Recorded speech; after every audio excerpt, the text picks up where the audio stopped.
9, so we'll give it another minute. So that way. It's okay, we can.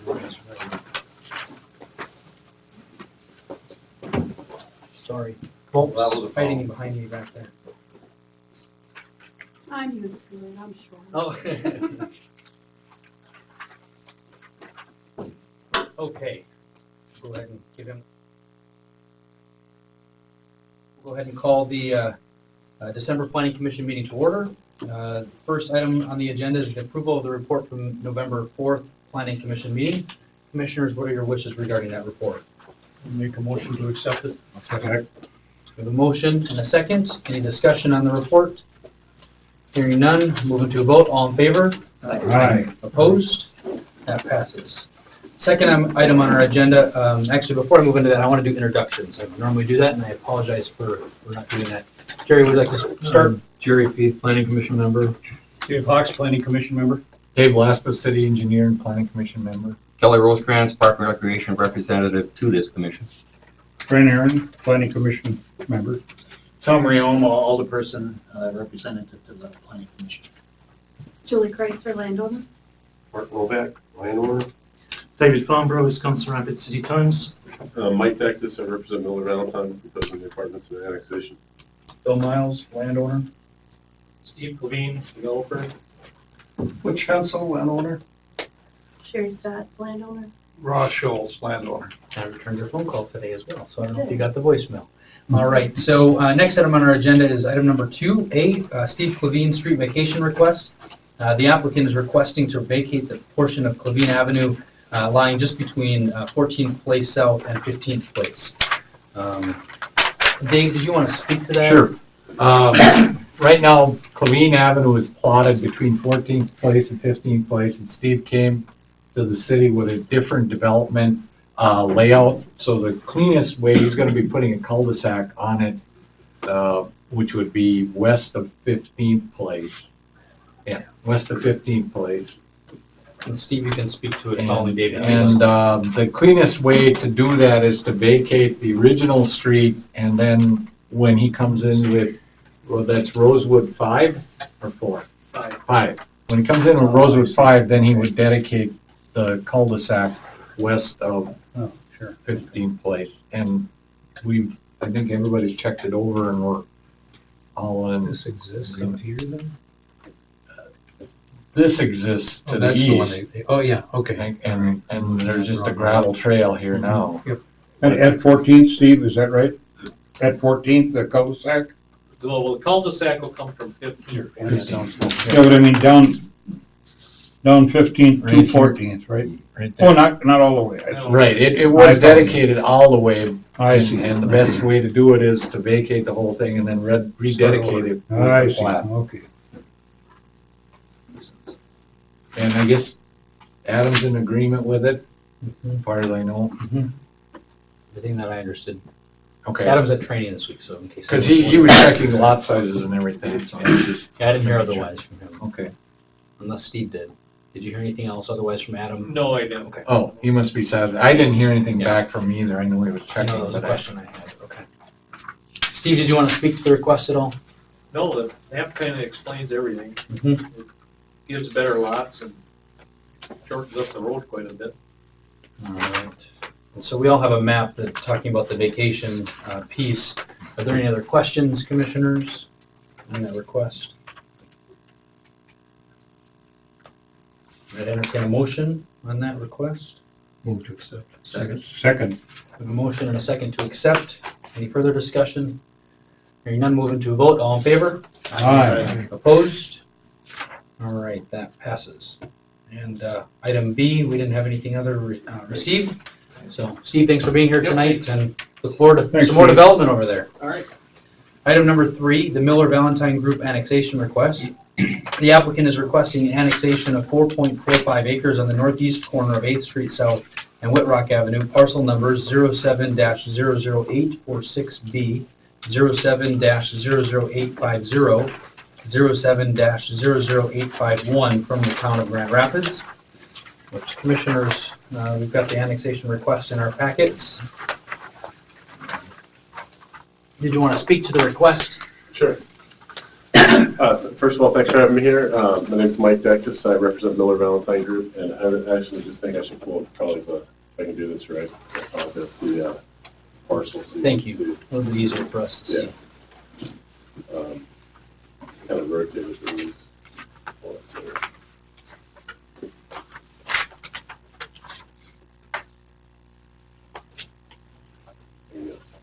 So that's the land we're discussing here. Miller, just quick background on our company. Miller Valentine Group, founded in 1963 in Cincinnati, Ohio. We own and manage 14,000 apartment units in 18 states. New to Wisconsin, and I was just saying earlier, we're not kind of new, we're kind of surrounding Wisconsin. So we're in Iowa, Illinois, and Michigan, but not in Wisconsin yet. We've been looking around for a couple years now. Some items in there, this proposal, what we're looking to propose, and obviously that's not specifically the annexation, but our project that we're looking to propose here is 56 units. There is a clubhouse, fitness center, meeting room, all on property, on site, that's in this building. 50% garages, and probably most importantly here for this body is this represents roughly an $8 million investment in the community. We service general contractor, but we hire all subs locally. So the estimate is about 75 jobs during the construction period, which takes up to a year. We would anticipate construction to begin sometime around this time next year. So we're looking October, November of next year, and then a 1-year construction period. We are proposing right now 50% 2-bedroom, 50% 3-bedroom units. Again, kind of the key points here are we have on-site management, on-site maintenance as well. And so this isn't a situation where our company doesn't build and sell. This is something where we are committed to owning we'll own it for a minimum of 15 years, pretty much no matter what. So we're not a build and sell type developer. It's very much a build and hold philosophy. That's kind of the big picture. I'm obviously here to answer any and all questions that come up. The zoning we're going for, I believe, is consistent with the comprehensive plan, and that it allows for a wide range of commercial uses as well. So should anything happen with the development, it would kind of fall back on what you would anticipate the zoning to be along this corridor. So, sit down and answer any questions. Commissioners, are there any questions regarding the annexation request? Well, my question is that it's not in the city of Wisconsin Rapids at this time, and you want to annex it, right? Correct. The issue is water and sewer. Well, that's exactly my question. That's the issue. So the only way to get water and sewer is to annex it. I At least that's understand, my understanding. but I mean, pardon me for asking, but is it at your cost or our cost? Our cost. Your cost. Everything is our cost, yeah. Everything. You do the sidewalks and the storm Yeah, we're not sewers. looking for any commitments from the city, tax abatement, nothing like that. Sidewalks already in there too. Excuse me? Sidewalks already there. On A Street, but No, on A Street, yeah, it's on A Street. I know.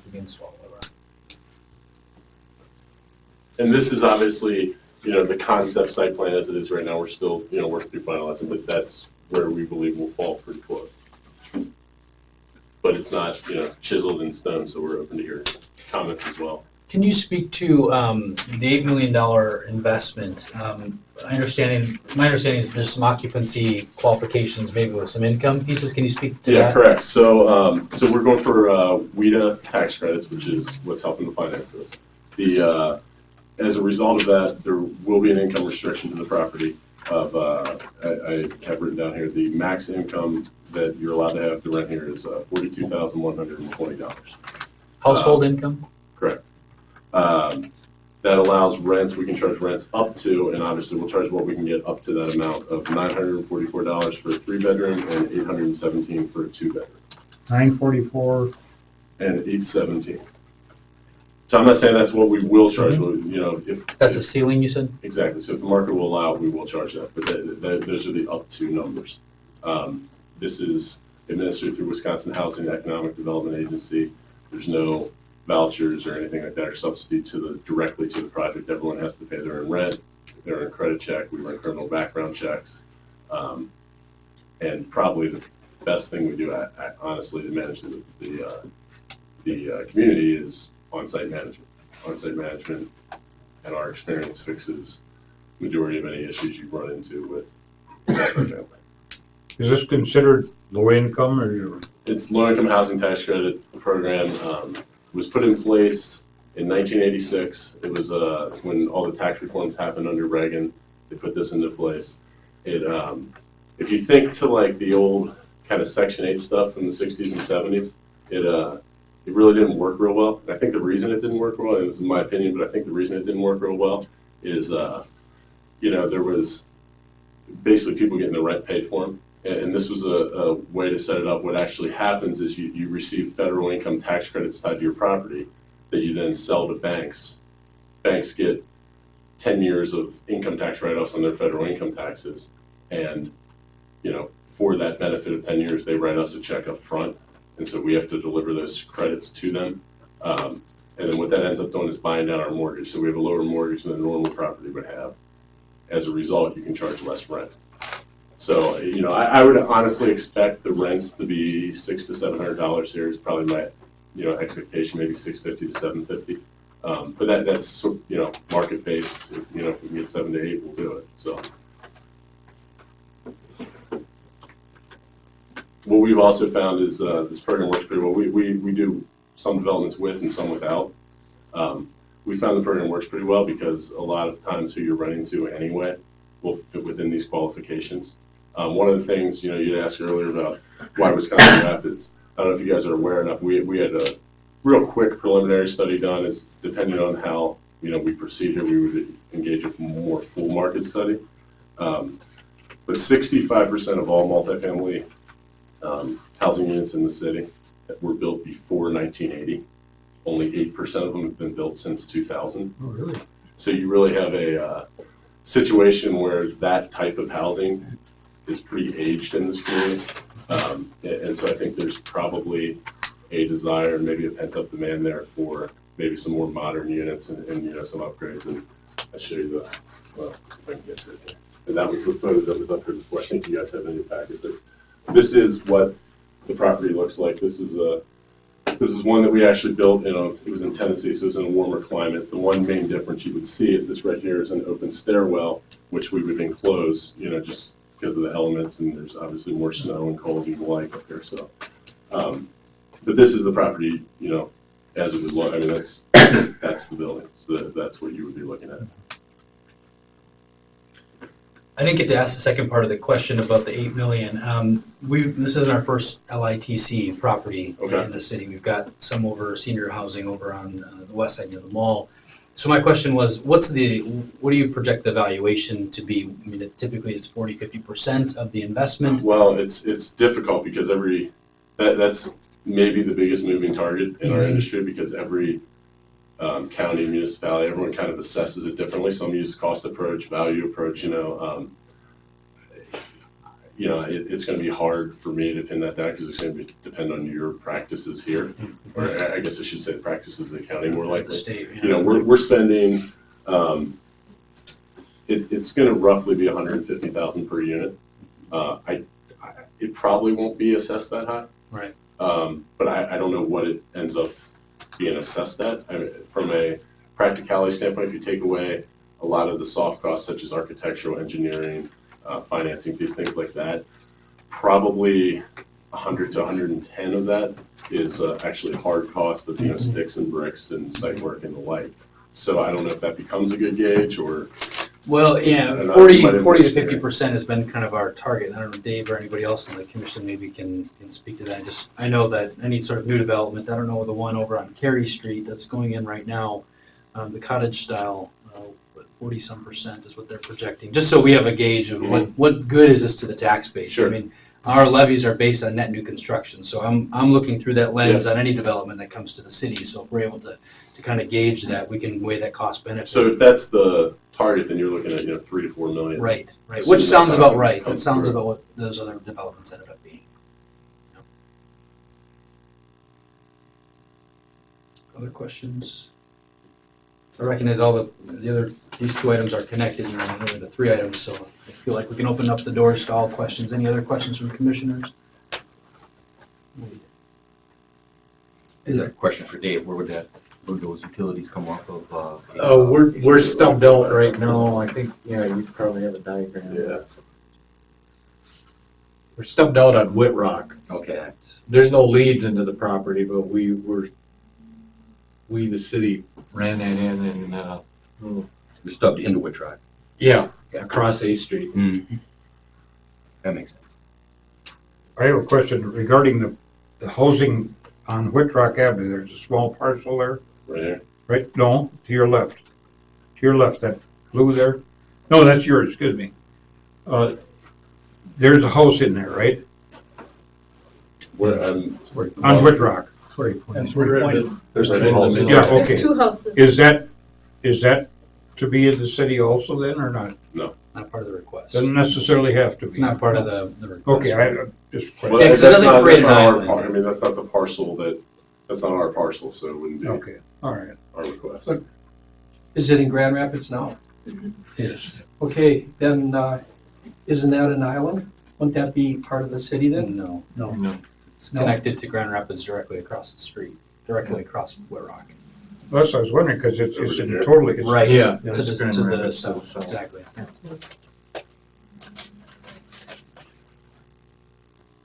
So I I'd mean, if open it's an up, issue too, we can always, oh, whoops, I should have done that. I don't know what I just did, but, we could always bring the parcel over here and not include that. However, I think it makes a lot of sense to have kind of two access points. especially how difficult it is to Right. get access after 13. Yeah. Would you consider buying that little parcel that's an island in there? I mean, it becomes a cost issue, but we wouldn't have, I mean, I wouldn't have a problem with it, you know, but I don't know that it's, unless you own it, I don't know that it's I for do. sale. I do. We were hoping that it would sell with the big properties because it's just a rental. It's Sure. not big enough. We're having septic issues with it. It's not big enough to put another septic system in. It's just an eyesore for us as a family.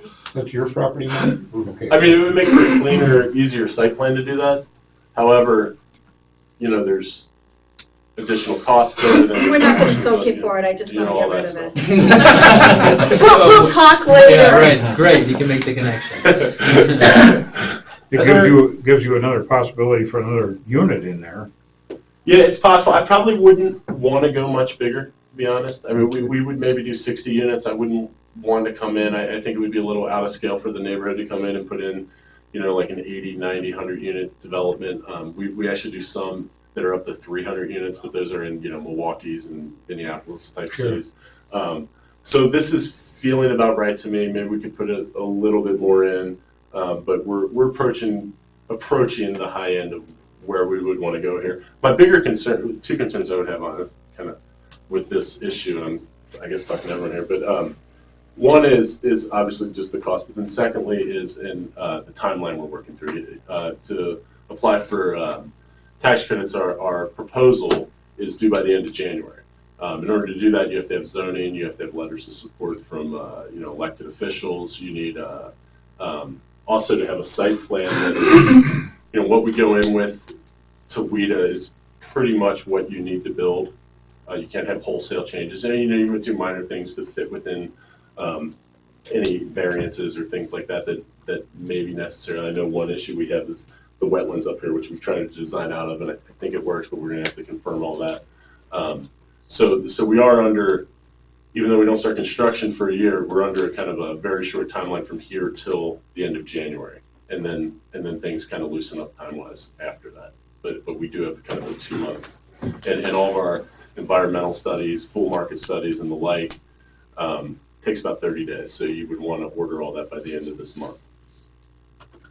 Is you saying that property you say is not valuable to you, or whether it would be or not valuable to you as an investor? Are them garages? Are they 1-car garages or 2-car garages? 1-car garage, it's 50% units with the 1-car So that garage. little parcel right there would be an ideal spot to make an apartment or some kind of storage. Yes. With being an apartment complex there and it being an investor, storage units would be, I think, ideal in that spot. I would agree. I mean, we provide storage, but we don't provide ample, yeah, I mean, I don't You know what I'm saying? ample Because a 1-car storage, garage, but if say if you got a snowmobile. I mean, I have a or- storage facility back Yes, I mean, I know the need for that, especially renters. I think a lot of times, at least I know when I was renting, I had more in storage than anything else. So. Yeah, no, I'm just saying that with being an apartment complex. And we do provide some storage, but it's not, full storage space kind of sitting there for them, so. The problem I see from these people's standpoint is that property is not valuable to anybody else. But you, Great landmark. I mean, Here you mean? yes. Yep. It's Let's get a kind of direct isolated. access on You know, the rock. there's a number of places, throughout Wisconsin and surrounding states. I see developments like this, and when I see these little islands like that, I always question why. Yeah. You know what? You leave it go like that, it's going to be like that forever. That's it. And I myself, and I don't own the property, but I never agreed with something like that. It should, if it should be all encompassed, if it were to go through. So you see, there's no sale of availability for these folks beyond this property. Just So I would interject as the chairman that we're dealing with the annexation request, and maybe we can hold that dialogue over for planned unit development or anything else that's beyond it. So if you don't mind, that it's kind of off the agenda item. I recognize that maybe we need to have a dialogue on it, but the annexation request is really what we're on right now. So if there's any other questions or comments regarding the annexation request, I'd entertain those. I do have. Okay, sure. How is it that they can, okay, so you're gonna build on A Street. Does that not then become, the apartment complex? My worry is that, first of all, it's low income. And second of all, how are you gonna access? I can see the two routes coming out, one onto A Street and one onto Whitrock. And already, because of that growth that we have with the duplexes and all that low income, or for the older folks over there, we have a huge influx of traffic on that road right now, okay? We don't have a dead end sign on our 10th Street, which I did address today to the Grand Rapids. We have people coming flying up and down our street the way it is right now. You know what I'm saying? I mean, how is that gonna affect us as landowners on 10th Street? Do you wanna look at that? I don't. The other thing is it's 8th Street. Don't you think it's more commercial property for businesses than? It is. So we'll deal with that in the rezoning, which is the next item number 4 on the agenda. Okay. And how So we'll address those concerns on item number 4. Do you have any Yeah, how about the comments CRIP? on the annexation? Yeah, I don't So like this is deciding Yes, Grand I know. Rapids or Wisconsin Rapids. So I guess we'll deal with those in Well, subsequent Grand agenda Rapids items. has a, how do I say this? When I talked to Grand Rapids today, they have a different, like you can be so many feet from the creek compared to you guys. And that's my concern. And we'll address that in the rezoning piece, Okay. because there are some concerns that Adam, the Director of Planning and Economic Development, did address with us regarding shoreline zoning and some other issues. Okay. So we'll bring those up next. And just one more thing on annexation. If it becomes an issue as far as connecting down here, we could also, parcel this off so that, we can still have full fire truck access and everything through here with our design and not actually connect down here. That's not a necessity for us to connect down here. We were simply doing that for traffic. for us. Sure. Makes sense. So it would not be a necessity. They typically, anybody that is on A Street, we want them to have access on the back street or side street. Yeah. That's the way we've developed Sure. businesses along A Street. And all I'm saying is, I'm not suggesting one or the other. I'm just saying we're open, we could do either. Yeah, logical for an entry off of A Street, but an exit off of another one to use the intersection as an access point. Okay, any other questions, concerns on the annexation request? And if not, I'd entertain a motion regarding the Can I annexation. ask a question about Yes. the annexation? The annexation, there's a requirement, as I understand it, for this to be a public meeting. Is that correct? Mm-hmm. Now, there was a notice put out on the city's website announcing this meeting at 4 o'clock today, even though I know that the notices that went out in email went out at 5 o'clock. But the time on the website was incorrect. Which is when I noticed when the scheduling changed for myself tonight. So the agenda is what was noticed, And so that's what was distributed and posted for state law purposes. Right, so will that cause any problem in terms of complying with the statutes? No, because it was noticed on the agenda as such as 5 PM. But I'm sensitive to the 4 PM, 5 PM issue, and I'll be discussing that with Adam. I'm not sure where that request came to the 5 PM piece, but it was at 4 PM in my mind, and I don't know, other commissioners, if that was what was in your mind, but the notice said 5 PM, and that's what was publicly noticed. Typically, public hearings are by. Hearings at 5 5 p.m. If it's not. No public hearing, then it's at A 4 PM. notice. Right, thank you. Yeah, exactly, yeah. So, thank you. That would explain it, right. Okay.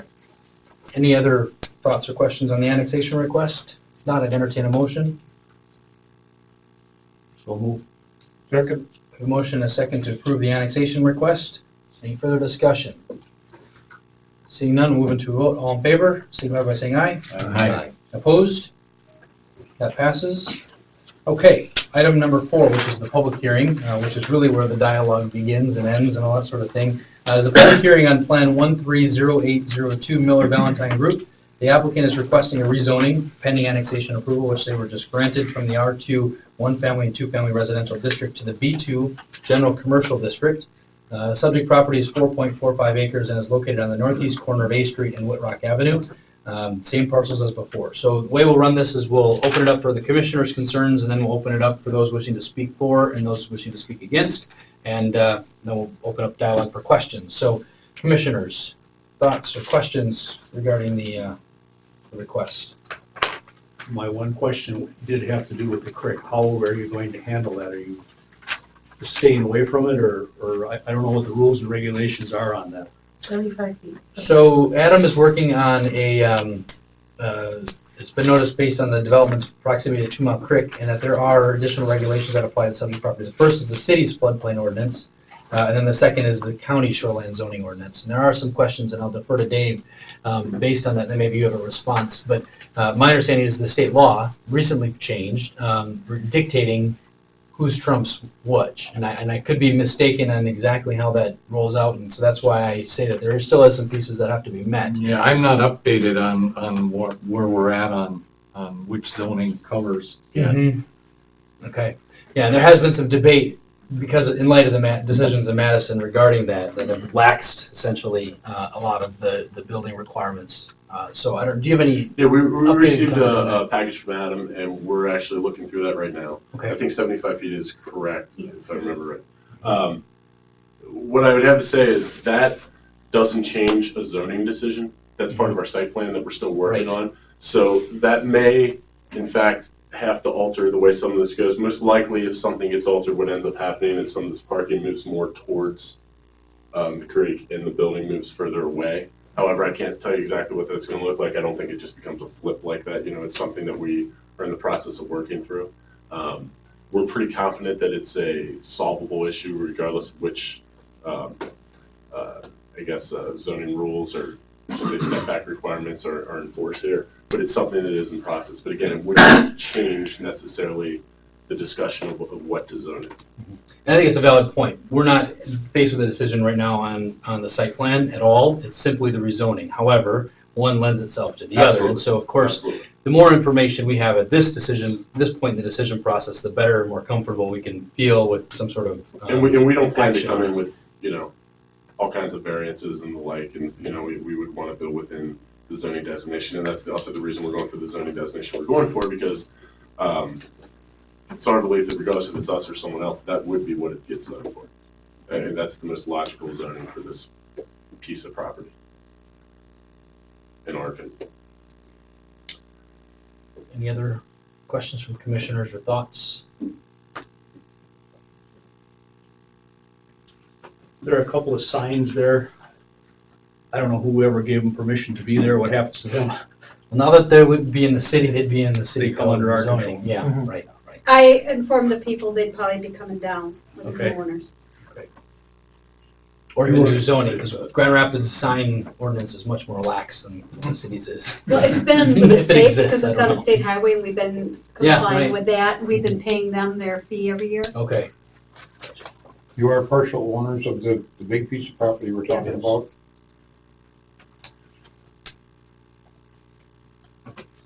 Has there been any discussion at all on Your parcel there, the island, let's say? My cousin actually owns that. I own just the island. My Okay, brother owns the other property that doesn't affect us, and then there's 8 of us that own the big property Yeah. that's for sale, that's there. do you have any problem with that, with the situation as it is, without that island?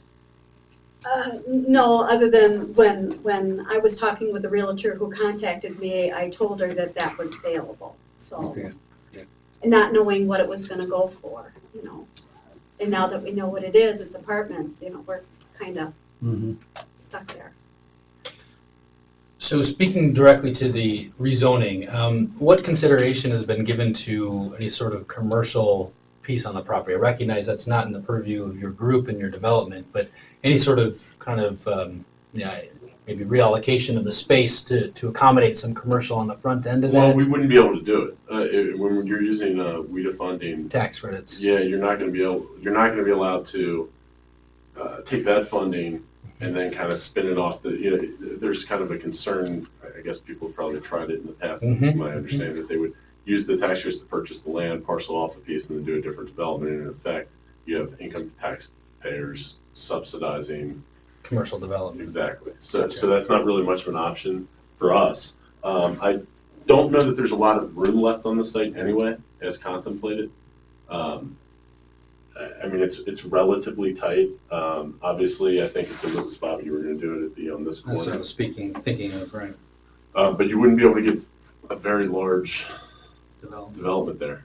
I mean, that's going to be tight. If that whole piece is, 4.5 acres, I mean, that's got to be less than an acre, you know, so it's I'm not sure. The little island, Yeah. it's like No, a no, third, If we were talking about the Right. southeast corner, southwest corner, I mean, if we're trying to accommodate some commercial or something on it. Yeah, it would be tight. And not to say that we all know the environment, no one's clamoring for a bunch of commercial space here or in many secondary markets, it's just not happening. Is there any problem with the state with access onto A Street? It's a connecting highway, the city has jurisdiction. Good question. Okay, and then I'll open up the public hearing then for those wishing to speak in opposition to the request to rezone the property. Again, I'll remind everyone from R2 1 family and 2 family residential to the B2 general commercial district. The subject property is 4.45 acres and located at the northeast corner of 8 and Whitrock Avenue. Anyone wishing to speak in opposition to the request to rezone the property? Yes, ma'am. Want to repeat your name just so Dave can get it for the record? Sherry Stotts. I live on 10th Street. I don't live back door, my back door my property would not join this property, but I'm gonna look directly at it out my living room. And so that is a problem, number one. Number two is that you addressed the thing with the 75 feet from the creek, and that's just my concern is, are you gonna redo something with that? That's my second concern. My third concern is that it's low-income housing in a neighborhood that isn't low-income housing. And the other points are the traffic issues. You're gonna put, is it 52 units? 56. 56 units in a little piece of land like that, and you're gonna be coming back out to Whitrock or going on A Street. We already, like I said, we're already bombarded with traffic down that way. My feeling is we're gonna have not very good people living there, good tenants. And I don't have any kids anymore, but I have grandkids. And on those 2 first houses there are young kids that their backyards are gonna be butted up to look at your unit. I don't like it. Okay, anyone else wishing to speak in opposition to the rezoning request? I'm Ross Schultz, and I own the property at the top, just adjacent to the retention pond. What is that all about? Well, Retention pond. You need to make sure that when you do a development that you do not shed any more water than is currently being shed from the property. Okay. It's based on state law. So that's a law that's in all properties. That can be a dry pond or a wet pond. But the concept is to have a net neutral water flow. As far as the irrigating of all that green area, How would that be done with city water? As far as like watering the lawn? Yeah, because we all have wells. We're all wells. Yeah, that's the point of the annexation. We can't get, you need city utilities to. Correct. Well, we need city utilities. Just want to hear that, that's Correct, all. Correct. Right. That's why we're annexing. Why this site? Tell me the reasons you'd pick a site like this for a low-income housing. Well, we started with a statewide study, looked at places that we thought made some sense. We're typically in secondary markets. We were kind of led here, as I mentioned earlier, looking at the age of some of the housing stock. There's a lot of older units here, and I think probably some maybe updated amenities would, property with kind of state-of-the-art amenities would go really well. And that's kind of what led us here. Within that, this is a major commercial corridor within town. That's usually a place that multifamily fits pretty nicely. Generally provides a good buffer zone between, the front large kind of traffic, which you will see on 8th Street, and then as you go back, it's usually a pretty good use. The property, you saw the picture, it's very nice. It's built to Wisconsin Green Built standards. As far as this being low-income housing, these are all people with jobs. They have to pay their own rent. If they have a voucher, you have to take it. That's a federal law. Any person renting to anyone has to do that. But by and large, these are not people with vouchers. These are really working-class folks who are renting. You mentioned kids. That's kind of what we pride ourselves on here. We're designing a playground in the community. We have community events there, and we have an on-site manager to make sure it runs well. Our properties across the board are generally hover between 95 and 96% occupied for all 14,000 units. So we take a lot of pride in our management and really the kind of people that we have renting. What is the average family size in a development like this, in those type of? It's probably going to be 2.5 or 3. Okay. How about square footage wise? Square footage, I have this written down. I believe. Don't have this written down, I apologize. Well, I'm not telling you exactly here, and I can have it for the next meeting. The square footage is, I believe it's about 900 square feet for a 3 and 800 for a 2, but I gotta look at that and make sure that that's exactly right. 900 It might be for a 3 and 800 for a 2, but I think I might be off. I need to look. I don't want to be quoted on that, but I'm gonna have to confirm that. 8th Street at one time, and maybe the commissioner can answer this, was one of the busiest highways or streets in the state. Traffic going north, traffic going south in a 24-hour period. That's what I was told when I managed the Coney Market for 20 years there.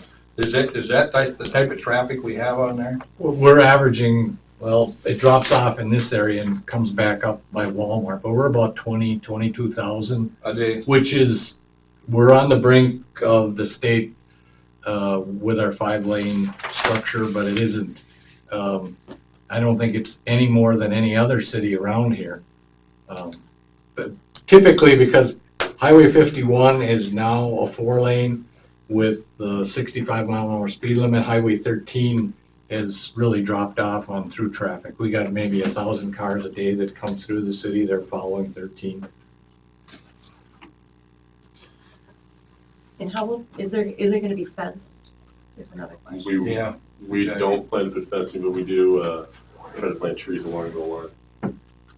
And leaves So what you're to saying the is those extent people possible. can walk right onto they could anyway if they were houses, but they can walk right into the backyards of the other. All I can tell you is we manage it. We have people on site. That has never been a problem that I know of in any of our properties. And I'm not saying it's never happened. We have 14,000 units. I'm sure maybe it has, but it's not something that's ever been brought to my attention as an issue. I've heard that in some meetings like this, and I understand the concern, but it's just not really something that happens.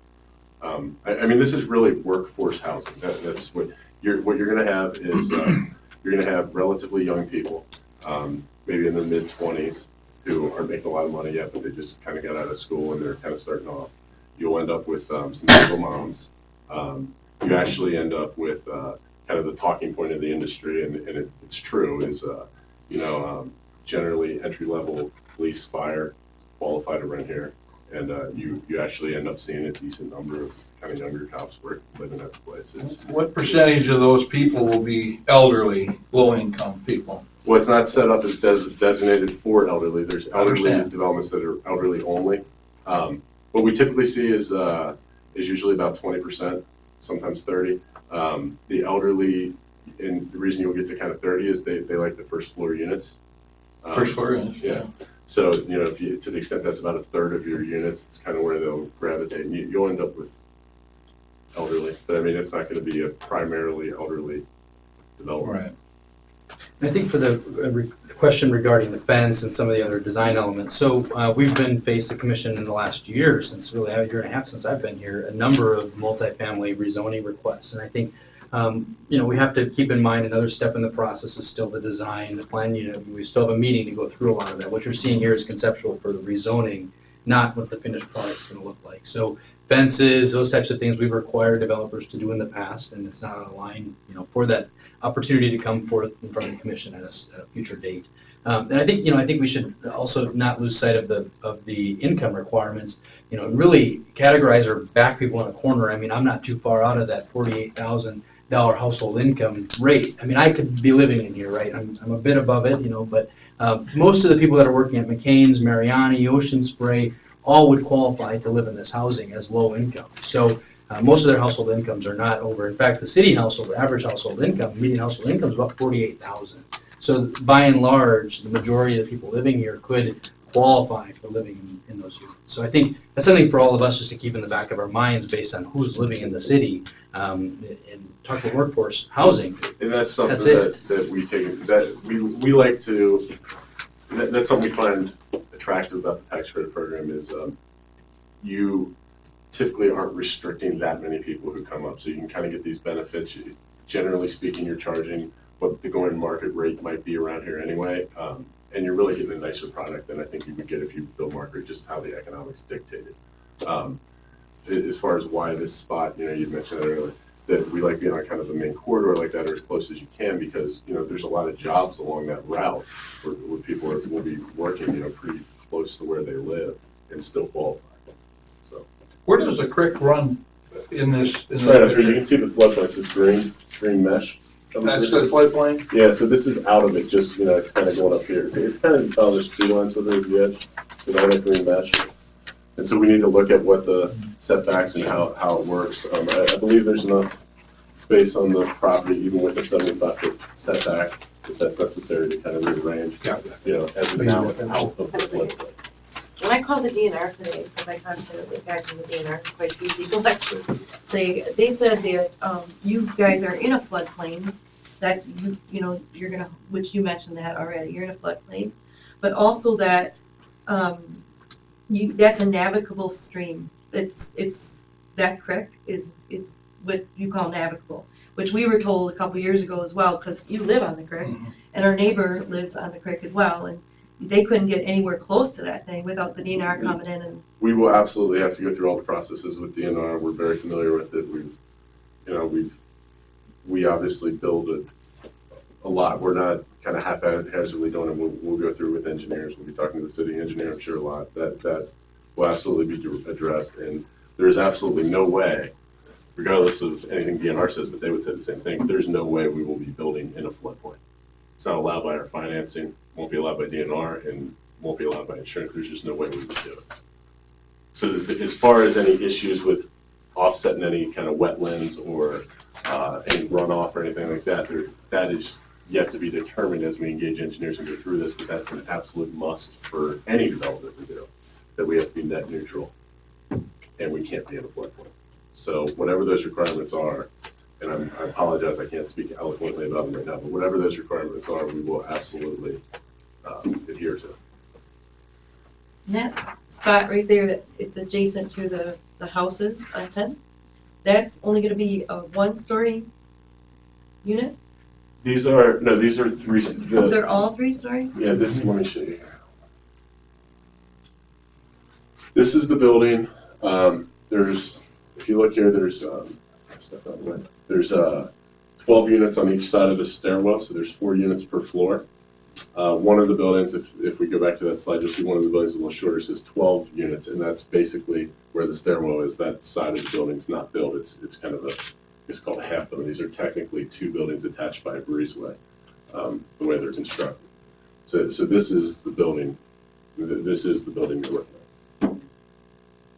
But again, that's within, we're talking zoning here. This is all within the allowed zoning designation that we're going for. So this isn't a variance or anything like that that would be different. This is within the regulations of this zoning district. Anyone else wishing to speak in opposition to the request? I got one question. You got on here you have 56 units. You have 108 parking spaces. If you had 2 parking spaces per unit, that's 112. Okay, I understand there would be some people that'll have only 1 car. What I'm concerned about is majority of these parking spaces are being taken up by the residents, and when they have visitors, when that parking lot's full, where do they go? Where do they park? I got a question. Well, first of all, if it's 108, it should be, that's a mistake on our part, because it should be, I believe the zoning requirement's 2 per residence. Well, I counted all your spaces here. Did you count the garages too? Yes. So I don't know what's off there. We should be at 112. Okay, if there's 112, right, and, if it's a working family with a couple of kids, majority of them will have 2 vehicles. And you may be a little light, even if you're light, let's say you have, 6, 10 parking spaces that are vacant. How many people are gonna be coming there to visit? Where are those people gonna park? There's other complexes that I have gone to like this, where, okay, we have to park on the street, which is fine. But there's no street. There's no street. We aren't gonna park on 8th Street. Whitrock, you aren't gonna park on Whitrock. And not on the 10th. You're gonna have to walk over to 10th. The other place would be, maybe they'll start parking in Schweiger's parking lot there, or the Canvas place, or my property. I already have that problem. I have it with the hotel. And you can put all the signs up that you want, they still park in there. You want to be nice about it, but it's getting tough. And you have a complex like this going in, I can see what's going to happen on my property. There's going to be more people parking there all the time, and that's not fair for my tenants. Are you against? Yes, I'm against it I'll put you down. because of that. Well, and just to address the first of all, it should be 112 because that's the zoning. Okay, that's fine. I would say with very close to near uniformity, it's not everywhere. The parking requirements for zoning or for development such as this, and pretty much anywhere you go that's not a high-rise downtown kind of really dense environment, is 2 spaces per unit. That's kind of accepted across the country. I have never seen us have overflow parking on any of our developments, which probably 90% of them have 2 spaces per unit. You usually will see it about 50% for probably during the day when people go to work. I mean, it gets pretty sparse, and then when it fills up kind of at night, it gets 50 to 70% full. But I've never seen it. I've literally never seen it overflow. That's not to say it can't happen, but I've never seen that. But the 2 spaces is something that I think planners have kind of come up with as it makes sense. I would be shocked. I mean, that's one thing I would honestly, seriously, and I understand I'm arguing for the project, but I would honestly be shocked beyond belief if this amount of parking would not cover the spaces. I understand that, but on the other hand, for example, like at the Renaissance, my mother lives there. There's countless times when I go there, the parking lot's full, so I park on Pepper. How many of them are staff members, though? I mean, I'm in the same boat. I park on the street all the time. I don't know. I don't know. I don't know. But it's an assisted living, so it's non-comparable. But the point being is they're under the same 2 spaces per unit, correct. I imagine. I don't know. I don't know that, but it's. But then again, Let's not be too there. you still have that issue, and but it's not that big of a deal, because we can park on Pepper, and there are cars, you go there at any time, you see cars parked up and down Pepper on both sides. You have the room to do that. Here you don't. How many handicap stalls will you need in a development like that, or don't you need them? Well, you have to have them by law. I don't know. I understand. I don't know what the percentage is. I think, I understand it's 2% of your parking. I'm not sure. I can't speak to the. Well, and you got. And we have handicap spots, like a normal. Well, that takes away from. I think that I think the number of spaces required for a development like this is really a discussion of, are the zoning regulations correct? Mhm. In my experience, they are, unless there's different driving patterns here than what I'm used to. And I agree with that. Okay, you're putting the correct amount according to the rules. The point that I want to bring to the board here is on the overflow. Where are the people going to park on the overflow? You're right, if there's an overflow, it'd be a problem. It would, It'd absolutely be a yeah, it problem. would. I don't think there's gonna be any overflow, but if there's overflow, he's absolutely correct. You would have you'd have a hard place to find places to park at. It would Yeah, shock me if it there's overflow. would, it would go on to the businesses across the street or either way. Like it does any West other or south. development, but Mhm. it's true. Right. Are any of these spaces allocated? Garages will be. So there's 50% garages. Garages, we will rent out to residents who like garages. But the spaces will be on a first come, first served. Everything else is, well, minus handicap spaces, obviously. Yeah. So the only place that you could really park would be the north side of Whitrock. Because the south side of Whitrock actually has businesses that you pull into. Honestly, I haven't researched it because it's never come up that 2 spaces hasn't been enough, so it's not something I even looked at. I guess another comparable, we've got over near Washington School, a number of multifamily developments. Swiderski's put in some over there. Swiderski's also put in some on the west side of town. And, any visitor there, it's same standards in terms of the amount of parking. So in terms of overflow parking, I visited people in some of those units and haven't had an issue finding parking on site. Now, it could be because it's off peak and, there's other variables there. But as far as the zoning request, I could recognize that could be an issue during the design, but in terms of the zoning request, I don't know if that falls in line with that question or not. So I don't know. If that's really an item for debate. Is there any other individuals wishing to speak in opposition to the request? I have a question on parking. Do they have designated parking, or can they park? The garages. The garages, If they we do rent it to individuals. All the other spaces minus, handicap They can spaces. just park wherever. Correct. Is there any state provision at all that says any additional parking that has to be allowed for visitors or? It would surprise me. Usually it's a I don't zoning's know, I'm just notable. asking. If there is, I would almost guarantee it's 2 spaces per unit. That's kind of the standard. I've run into 1.5 and I've run into 2.5, but it's always rare and kind of shocking when it's usually 2. I have a question. Anyone? Yep. If this gets approved, okay, I just say it does, and please don't take offense at this, because your units are pretty, okay? Thank you. But if you do go through with this, and you don't really talk about the parking issue now, what's gonna happen if there is a parking issue after this is built? So we're approving the rezoning today. We're not Yes. approving the development to be built. So Okay. that they're gonna have to come back to this body with the final site plan, if I'm not mistaken, site plan, design, all of that for approval. So we're going to approve or deny the rezoning request. We'd have to do that for a big box development. We'd have to do that because right now it's R2, 1 family, 2 family, which we can probably all agree to some level. The zoning is, it should be commercial or B2 or something along that area. So, I think we need to just keep that in mind, that all of you would be notified of any development that would have happened that's not 1 or 2 family. One other thing, I just want to point out is, so when you my understanding is when you come into the city, it automatically gets defaulted to this zone that we're in, and then we're looking for a reason.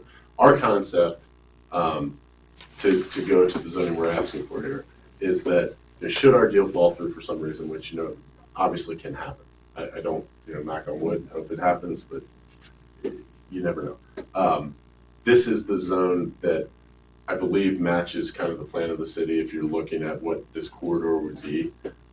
So it's not we're not coming in saying this is R3 and it has to be apartments. If something else happens, in the future, you now have land that likely fits what you would expect along this development, the range of uses that is allowed in that zone. So we specifically tried to go to that zone just to allow for more uses, just in case.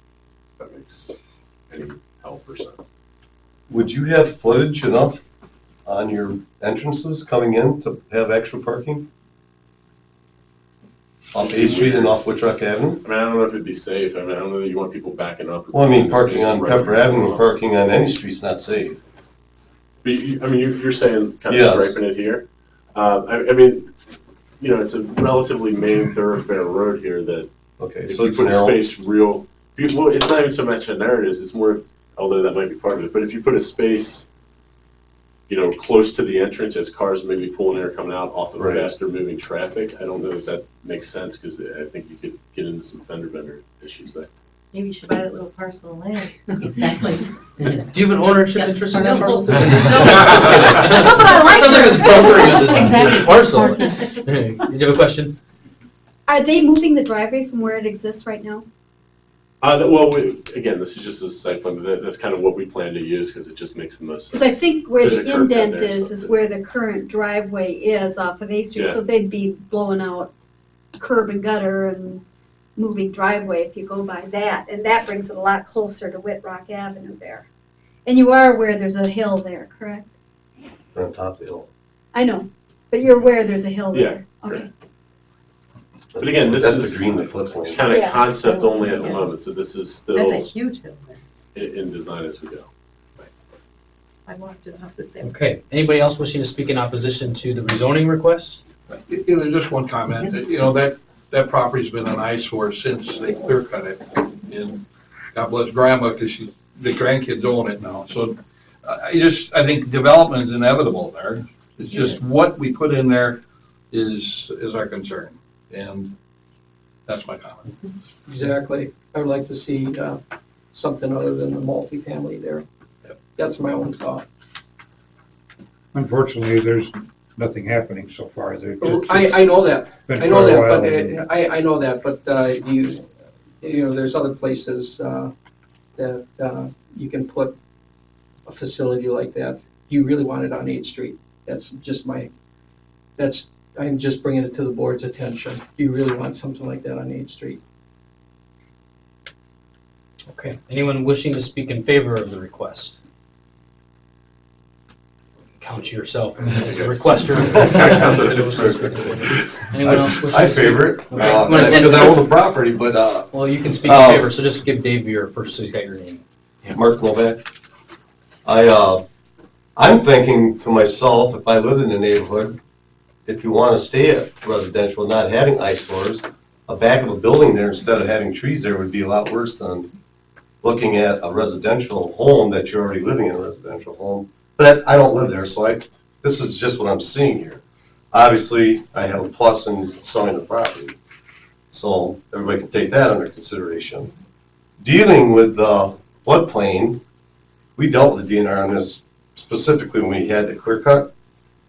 And they were very good about it. They says, well, you cut down too many trees, Too close to the curb. too close to the creek. He says, well, now you have to plant trees. I said, well, how far do I have to plant them? He says, plant them within 75 feet of the high water mark of the creek.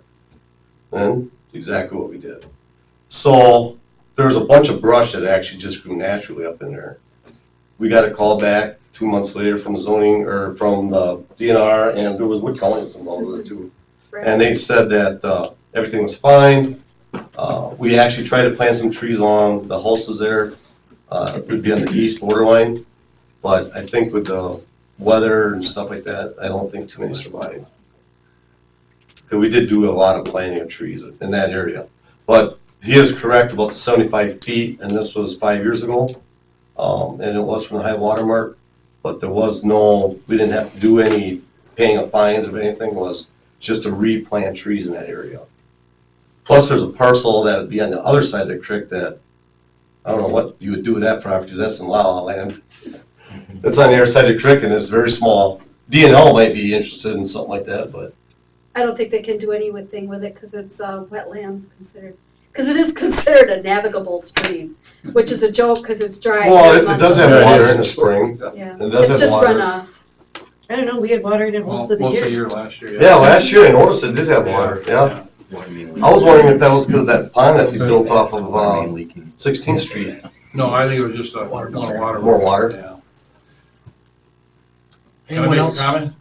Doing This in isn't, favor? this isn't in favor. Sure, all right, you can speak in comment in favor. The trees you planted, I don't see those over there, and how long ago was it where they planted? Like 5 years ago. There was Yeah, 6 years you ago. know, that didn't, and the thing that kind of got me a little bit peeved, and you probably know this, is nobody was contacted that was gonna happen. The landowners around that property, I mean, of the taking down the trees. clear cutting that. Yeah. I mean, that changed the landscape. Then the trees you were supposed to plant, Mhm. I don't see them. I really don't. Yeah, I think the weather probably got most of They're them. probably, yeah. So But the with- natural brush that grew up is growing faster than. That's what I'm than saying is the the eyesore over there. It needs to be developed. We understand that. That's. Anyone else wishing to speak in favor of the request? I'm in favor for a request. Anybody else, did you want to go on record speaking in favor, did you say? I'm in favor. Okay, do you want to? Julie Kreitzer?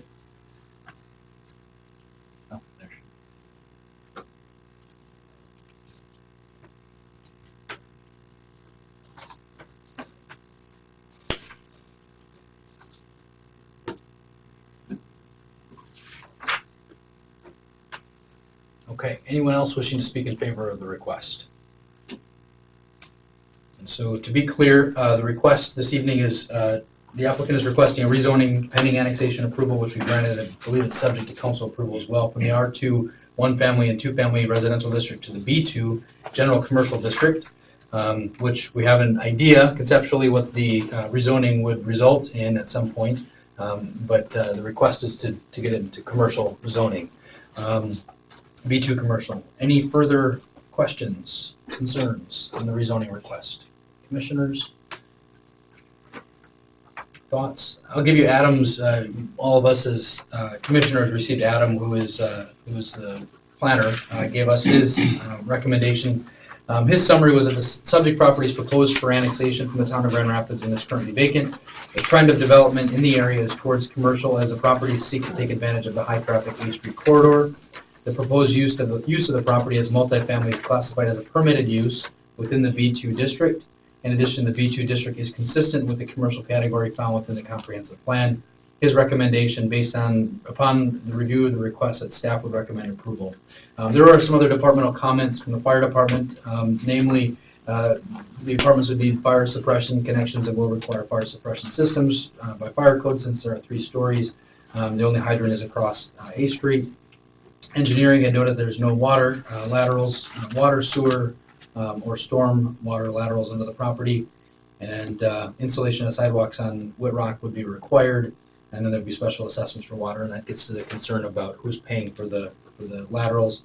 And the planning department has noted that based on the development's proximity to 2 Mile Creek, that there are additional regulations that apply to the subject property.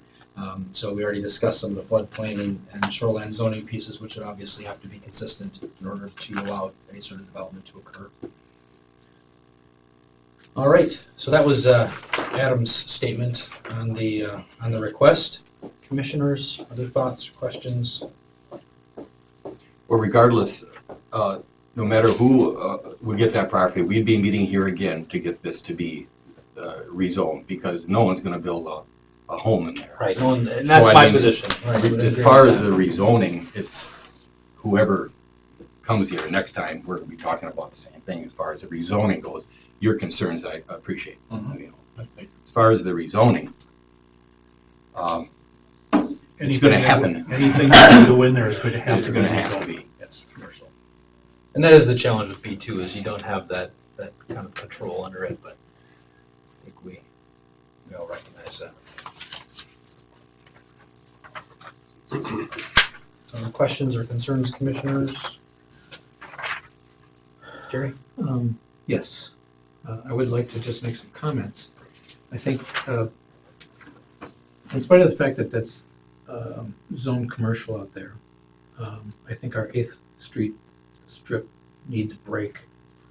And this would make a good break. It would be a landmark in terms of land, and as far as a gateway to the city, provides wooded, I mean, or at least landscaped, fine residential development. It seems to me that it would be the right thing to put there.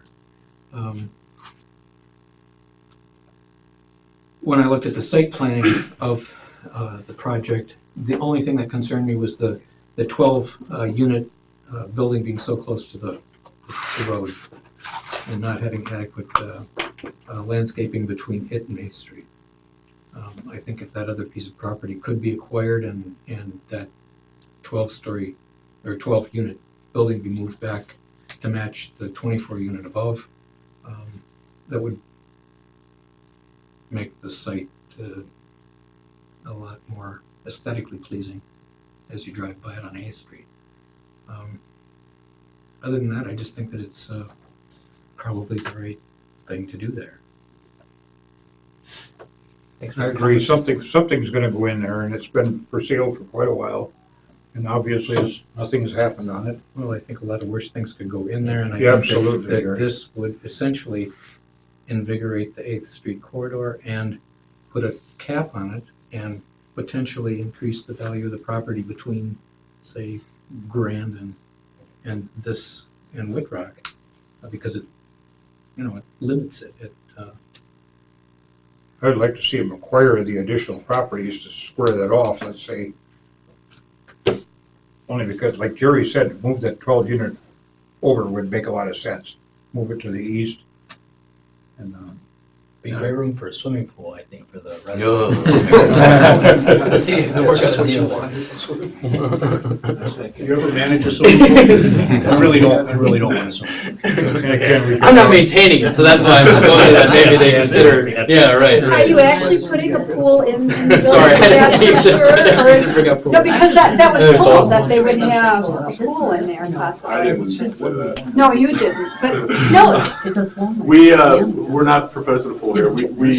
Some of our properties do have pools, but Right. typically it's in warmer climates. It's also typically in the 300 unit large metro where you're getting $1,500 to $2,000 a month rent, and the excess number of units allows you to maintain it and kind of absorb the cost a little bit more. Because pools are, it's expensive, both for the maintenance and also liability insurance. Sorry to bring us off subject there. I lived in Windsor for a while, so it kind of reminds me of Plover, and there was a nice pool clubhouse starting and all that. It was a great place. no, but the realtor did say that in some of your units they had Very pools nice. and stuff, so I But it's was, very that's expensive. why I asked. Jerry? The other thing that I wanted to comment on is that I said positive things about what could happen here, but it doesn't speak to the negative effects, and that is of building a large development right next to single-family homes.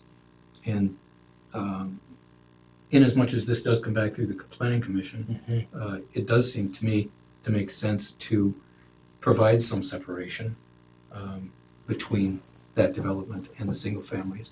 I mean, regardless of what went in there, I think the planning commission would be making that sort of a request of the owner as they developed it to provide some separation. So from my point of view, if I'm still sitting here, I would be making that recommendation when it comes back through. In fact, almost every one of these that we've handled, we've asked for a fence. Exactly. Fence or some sort of break. Right. What's the requirement for the pond? I see one on 2 Mile. 2 Mile. You That's see not too many of fenced. them, but that's Yeah. that's unfortunately in terms of fencing around a pond, there's no requirement to do so. No requirement. Especially with that Alzheimer's unit. Yeah, that surprised me. Mike, is that out of the Mid-state, nobody question? It can be a dry pond too, but we don't prefer to, I mean, it becomes kind of like a depression. The difference is how deep you dig, if you go into the water table or not. Is it out of the question to acquire the other properties that are I there? mean, it's purely a financial issue. Well, I understand. So I don't know. But it could solve a couple I of just found out problems. it's for sale just right now. So.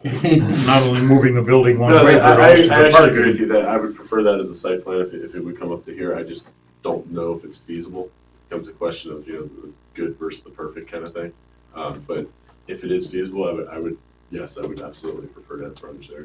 It not only do you avoid the issue that was discussed here, but just it kind of squares off the property, gives you a lot more room to work from a design perspective.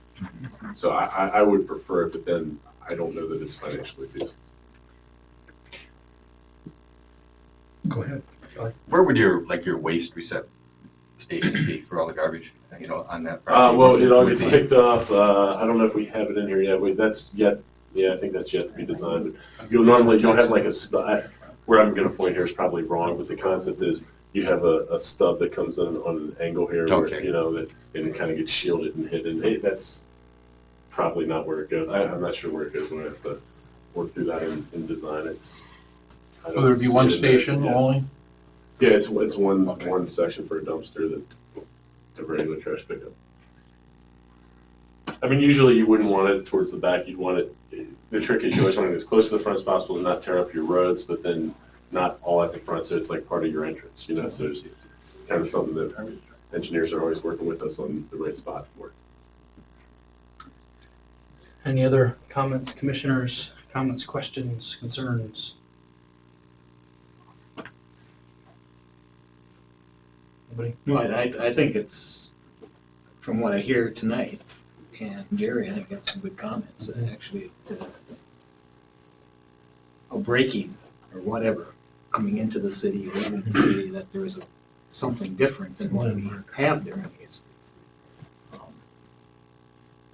I have concerns over rezoning, and not in this case, in other ones and it's in our thing, it's no guarantee of what's gonna go in. We rezone, that opens it up to what can be. And I've raised that issue on different rezonings and have voted against things at times because of that issue. In this, that's not raising that point with me because of what Especially because it's not being location a and what is concentrated here, so I just residential. want to make Yeah, a good comment point. there. The rezoning here is kind of a no-brainer because you want it to go commercial anyhow. So if Yes. you're going to Right. the commercial It, zoning, it, it makes sense all the way around. So when I got the request, I know months ago, we had heard some requests for information on the parcel of developers or potential interested parties. And of course, we all wish that there would be some sort of large commercial development, but those wishes are hopes and maybe dreams and faraway dreams, frankly. So when this request came, my interest was piqued, and subsequently we bumped into each other here on second floor a week or so ago, and I had the same questions that have been answered tonight. Why Rapids? Why this facility? But frankly, when I started looking at some of the architectural renderings of the facility, I would agree with the sentiment. We have seen enough vinyl. We have seen enough some not nice facades of multifamily residential. And frankly, if it is on a corridor, we'd much rather have it look nice, and that agrees with the points here. And I think knowing full well the sentiment of others neighboring the parcel, but also some of the commissioners if it were to come back, that we're going to have some some substantial landscaping concerns and buffer concerns and those types of things. So I think that we try to strive for some of those things and not overburden the property owner or the developer. But as you can see on A Street, it's kind of a downward spiral of aesthetics, look and feel. And this is an opportunity for us to kind of prove to the community that our decision-making governing bodies are agreeing that there's something that they can do much better in terms of aesthetics. So that would be just my few comments based on the request and what's come across my desk. Any other questions, comments? I'd entertain a motion. Actually, I did close the public hearing, I suppose. We haven't done that yet. My apologies. Close the public hearing and move into item number 5, action on Plan 130802 Miller Valentine Group. Commissioners, what are your wishes regarding the request? Grant? We have a motion to approve the rezoning request, and we have a second. Second. Any further discussion? Seeing none, move into a vote. All in favor, signify by saying aye. Aye. Opposed? That passes. Okay. Thank you all for being here. We'll move into item number 6, adjournment. Entertain a motion to adjourn. Is there a second? We have a second? All right, all in favor? All right, we stand adjourned.